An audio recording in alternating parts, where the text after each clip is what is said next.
Hello everyone, it's Jade from Boho Bookworm. Welcome back to my channel. Today I am bringing you my February wrap-up, part 1. It's the 27th of February today. So far this month I have read 8 books. I've been flying by books this year so far. I've already reviewed 19 books on Goodreads. I'm just like, whoa. Good reading month. Audible is lifesaver. The first book that I read in February was Fuck Marriage by Tarryn, and I think you can tell my frame of mind from the brazen title, Fuck Marriage, after my horrendous breakup, which, thank God it's all over. So I've read one other Tarryn Fisher book before, The Wives, which I absolutely loved. So I've been meaning to pick up another one of her books, but it hasn't been like right up on my list. And then I saw this title and I was just like, in my bitter, angry state, I was like, yes, powerful, let's read it. It's also a book I haven't heard anyone talk about at all. So I was really intrigued because, I mean, she is a very well-known author, and yet I haven't heard any one of my friends or BookTube people that I watch mention this book. Maybe because of the title. I get why some people might get put off by it. So Fuck Marriage is about this woman called Billy. Now, Billy's husband leaves her for another woman. It's kind of awkward because they all work together, and like even the new fiance that her husband's now got, like they all work together. Plus now their mutual best friend, Satcher.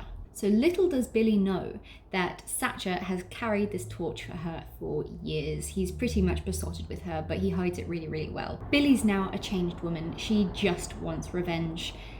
But things are about to get really complicated considering the best friend, the mutual best friend of her and her husband, Satcher, really likes her.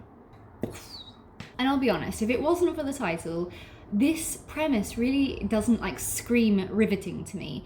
But I mean, it's not even a thriller, which is my normal genre. It's more of a contemporary women's fiction about relationships at their core. You know, the fact of the matter is that this book is about a woman scorned, and because of what I've just been through, a lot of the emotions and the heartache that Billy as a character bled onto the page, I found really relatable.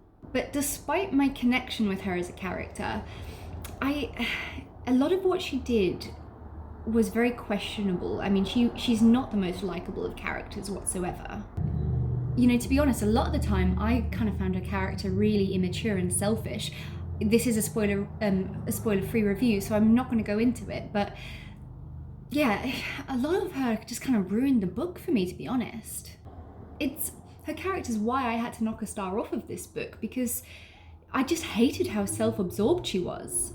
Fuck Marriage is an emotionally charged, messed up book, and the direction that it took just kind of really threw me off.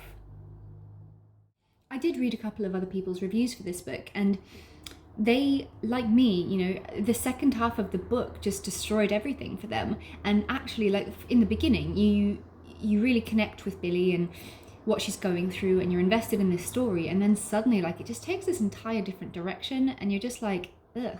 I think that maybe I didn't hate it quite as much as some people did, but I mean, I quite like train wrecks. Maybe I'm sadistic, so maybe that's why I didn't despise it quite as much as how some of the people I follow on reviews just really did. I guess overall, just the way that Billy's character, she started out as this really deeply hurt woman that you could really relate to, and then suddenly, wham, 180. She just became a character that didn't resonate with me at all. I probably would have given this book a solid 4-star review, to be honest, despite everything negative I've just said. But then, you know, the second half of the book, after reflecting on it, I was just like, it really shattered the story for me. So I gave it a 3.5 out of 5 stars on Goodreads. Alright. The next book I read was If I Can't Have You by Levin. I feel like Levin grasped a hold of the concept of You by Caroline Kepnes, turned Joe Goldberg into a woman, switched the bookish setting for a medical one, gave it a British tone instead of an American one, and voila! If I Can't Have You was created. It even has the word you in the title. That being said, I did find myself really enjoying it. I mean, it is a fun, dark novel about obsession. So in this book, we follow this girl called Constance, who is a receptionist at a doctor's thing in London. Someone dies, so this new doctor comes along and she falls head over heels in love with him. And at first, it seems like maybe he's developing feelings for her too, but it isn't long until we realise that he is really just using her, as men do. Oh, I'm still bitter. It was like he was cruelly playing with her emotions and dragging her down into this pit of vulnerability. Oh, so relatable. Never again. What I did like about this book is that the whole story was written as if it was a letter from Constance to this doctor. It was a confession, an outlet, and that was like the really cool, unique twist of this book. That definitely separated it from You by Caroline Kepnes, as similar as they were. I mean, her world is consumed by thoughts of him, and I found the level of her obsession rattling. She slips into these dangerous psychopathic tendencies, and we follow along with her story, and it's just honestly quite bizarre. It's as though like we're holding our collective breaths, like waiting to find out how far she's actually going to go. I feel like the chilling part of this book is, you know, as a reader, we're basically like squirming in our seats at some of the stuff that she does, but at the same time, it's like we're conflicted. Like, Levin has done such a marvelous job of still making us have this sympathy for Constance and what she's going through. This like almost like compassion, and it's quite scary to feel that way about a psychopath. God knows, I probably felt that way about a couple of psychopaths that have come into my life, dating-wise. Cheers. I found this book really well written, fun, and just like, yeah, a really good debut novel, and I'm excited to read more from this author in the future. I gave it a solid 4-star review. Then I somehow endured Grey by E.L. James. I'm not even gonna bother telling you what Grey is about. I mean, it's the 50 Shades series. It's told from Christian Grey's point of view. It's shit. I'm going to name a few things that just irked me so much about this book. The constant biting of the lip, the oh baby, the laters baby, the using someone else's toothbrush, the tampon scene. These things will haunt me forever. So my friend slipped a copy of this book into a bag of stuff that she was going to toss out, old clothes and shoes and stuff, when she was having a clear out. And, you know, I just had my breakup, so I was just like, all right, like, this is a bit fun. Let's get back into the 50 Shades world. I'm obviously sexually frustrated now. Let's just dive in. I thought it was going to be a bit of a laugh. It was the most painful week of my life. The thing about 50 Shades is, like, yes, the writing is terrible. However, the storyline, when you actually get into it, into like the other little subplots, like the stalker, for instance, that's not too bad. You know, it's almost like it had that little bit of like a thrillery twist tinge to it, which was all right. I'm glad that I read it a couple of years after I read 50 Shades, because it is the exact same story, just told from Christian's perspective, and we get a little bit more insight into how his brain works, his twisted, filthy brain.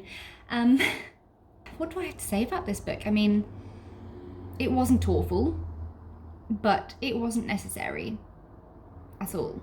It was just meh.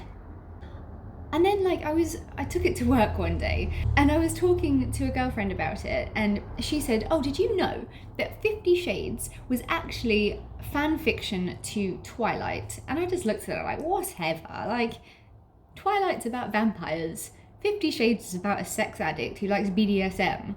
What are you talking about? But then I thought about it, right? And yeah, so Twilight got a couple of books, and then couple of years later, the version from Edward's point of view came out. Same thing happened with 50 Shades. Then I thought about the characters, you know, like, so Bella Swan is definitely Anastasia Steele, because, like, you know, in the books she's portrayed as, like, you know, this mousy brown, kind of bland, boring, pale girl that just becomes kind of ethereal beauty. Wow. That'd be nice. Christian Grey is obviously the tortured soul, brooding man Edward, controlling and domineering. You know, if you think about it, even like the family of Christian work in a medical field, I believe. So there's definitely the obvious, and there's even like Jacob, who's obviously Jose, the dreaded photographer.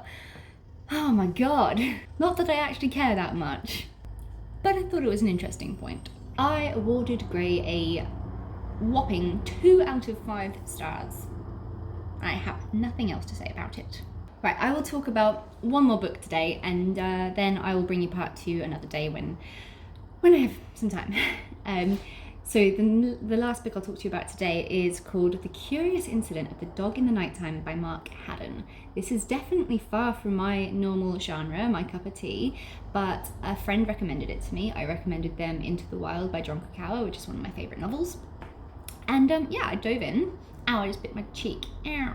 You know, this is a book that is like YA contemporary, and anything that says YA, no, just keep it far away from me, because I know I won't enjoy it. And when I asked my friend, like, why are you recommending me this book? Why is this your favourite book? He said that it's because of the insight into such a unique mind. So the premise of this book is about this young boy called Christopher, who is writing a murder mystery for a school project based on a real event that happened in his life. He finds his neighbour's dog dead, and he starts to investigate what happened and uncover the truth. And in so doing this, he discovers a lot of other hidden truths that are going to impact his life forever. So it's apparent right off the bat that Christopher is different. He doesn't have autism as such, but yeah, I mean, he definitely has a unique mind. He sees the world differently. He sees things in patterns and colours and diagrams and rules. He's got like quite a lot of Asperger's traits. And you know, one of those things is that Christopher likes prime numbers, and I loved how the book really played with that. So every chapter of the book was like, every chapter was set out so quirkily. It was all prime numbers, like 2, 3, 5, 7. I really enjoyed and appreciated the psychology behind it. And you know, as a young man, the author Mark Haddon, he worked with autistic people, so I really did appreciate the knowledge that he definitely has with regards to people like that, and how they live and what they see, how they view the world and think.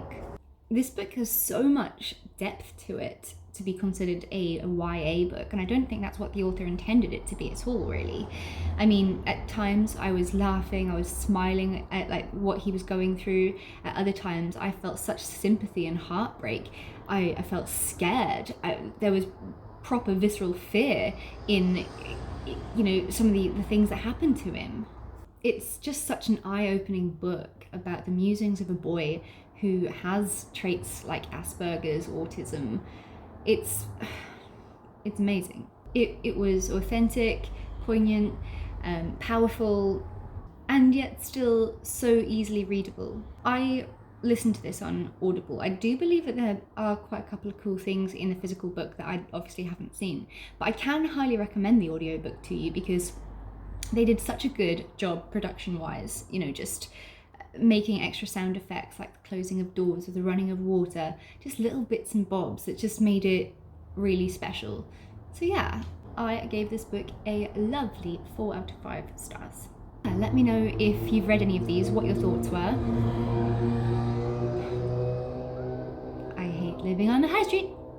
Let me know what books you've been reading throughout February too. If you've got any good ones you can recommend me for March. Have a lovely day, and I will talk to you later. Bye.